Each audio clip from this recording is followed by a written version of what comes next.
नमस्कार दोस्तों, आप सभी का स्वागत है हमारे चैनल टेक्नो संकल्प सॉल्यूशंस में।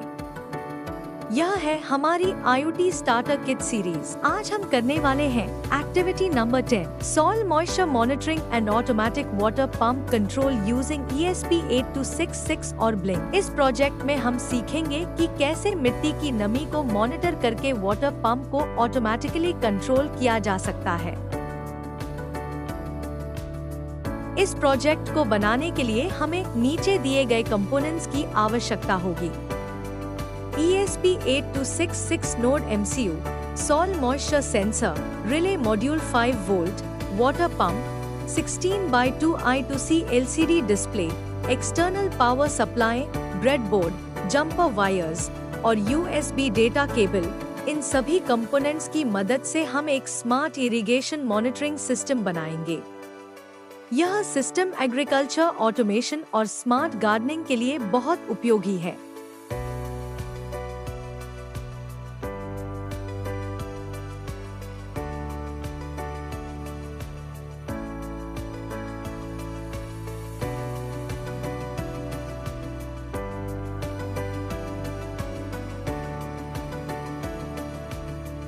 अब हम सर्किट कनेक्शंस करेंगे।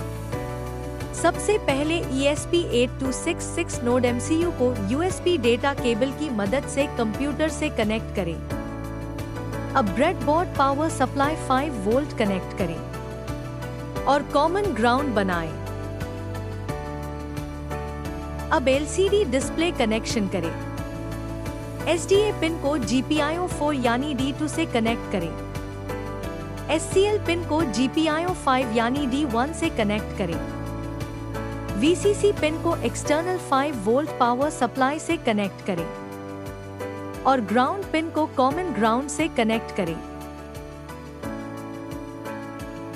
अब सॉइल मॉइस्चर सेंसर कनेक्शन करें। सेंसर का VCC पिन नोड MCU के 3.3 वोल्ट से कनेक्ट करें। सेंसर का ग्राउंड पिन नोड MCU के ग्राउंड से कनेक्ट करें। सेंसर का AO पिन नोड MCU के A0 पिन से कनेक्ट करें।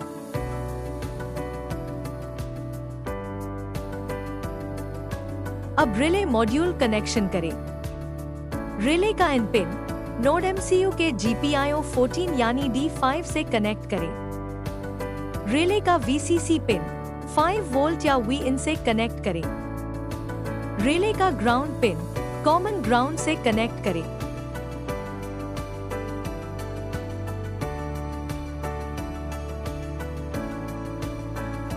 अब वाटर पंप कनेक्शन करें। रिले के कॉम पिन को external power supply positive terminal से कनेक्ट करें। रिले के नॉर्मली ओपन पिन को पंप पॉजिटिव टर्मिनल से कनेक्ट करें और pump negative terminal power supply ground से कनेक्ट करें। अब हमारा सर्किट कनेक्शन कंप्लीट हो गया है। अब हम ब्लिंक डैशबोर्ड सेटअप करेंगे। सबसे पहले डेवलपर जोन में जाकर न्यू टेम्पलेट क्रिएट करें।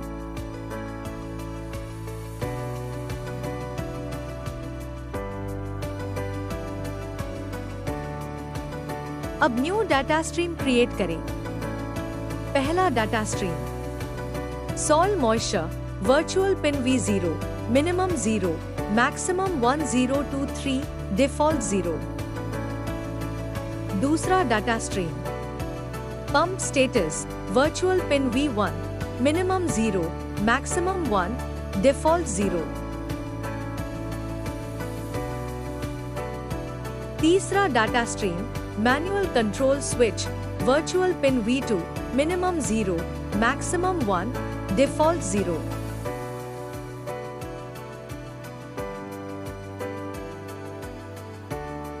चौथा data stream moisture threshold virtual pin V3 minimum 0 maximum 1023 default 600।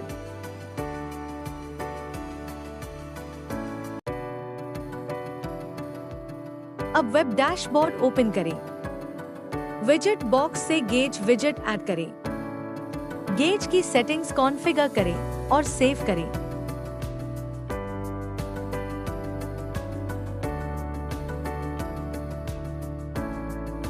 अब अब स्विच विजेट ऐड करें। स्विच की सेटिंग्स कॉन्फ़िगर करें और सेव करें।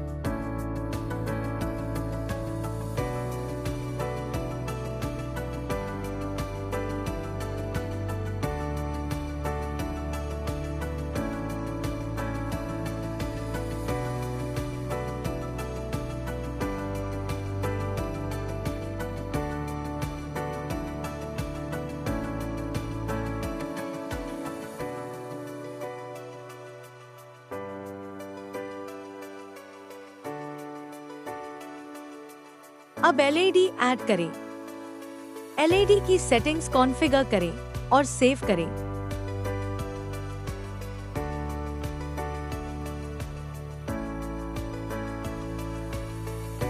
अब स्लाइडर विजेट ऐड करें। स्लाइडर की सेटिंग्स कॉन्फ़िगर करें और सेव करें।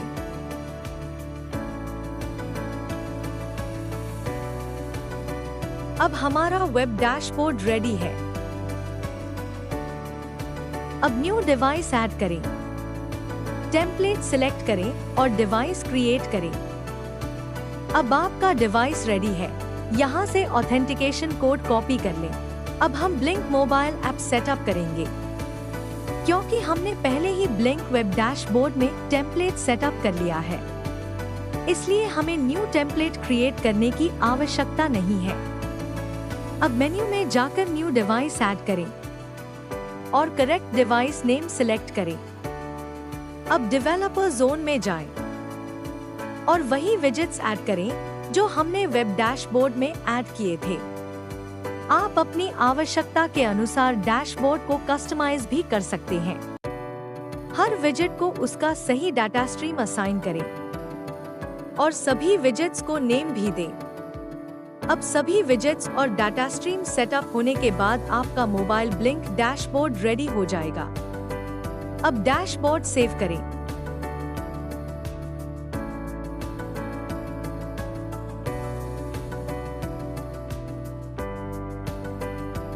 अब हम ब्लिंक मोबाइल ऐप डैशबोर्ड के बारे में थोड़ा समझते हैं। ब्लिंक ऐप एक IoT क्लाउड प्लेटफॉर्म है जिसकी मदद से हम अपने हार्डवेयर डिवाइसेस को मोबाइल फोन से कंट्रोल और मॉनिटर कर सकते हैं। इस ऐप में हम स्विच, गेज, ग्राफ और लेबल जैसे विजेट्स का उपयोग करके एक कस्टम डैशबोर्ड बना सकते हैं। इसका सबसे बड़ा फायदा यह है कि हम इंटरनेट के माध्यम से कहीं से भी अपने डिवाइसेस का डेटा देख सकते हैं और उन्हें कंट्रोल कर सकते हैं। इसी कारण blink platform smart home projects, remote monitoring systems और IoT एप्लीकेशंस में बहुत उपयोग किया जाता है।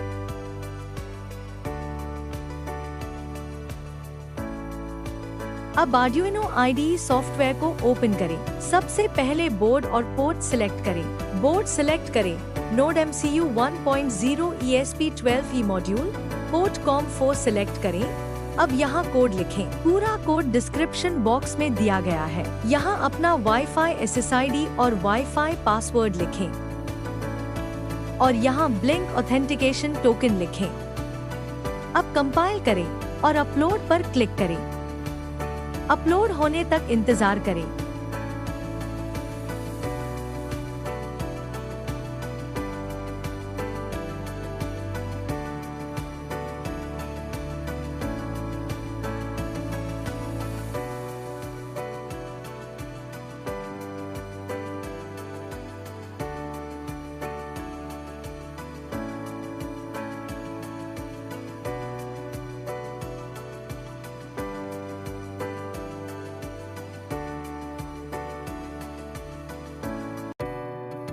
जब स्क्रीन पर डन अपलोडिंग दिखाई दे तो इसका मतलब है कि कोड सफलतापूर्वक अपलोड हो गया है।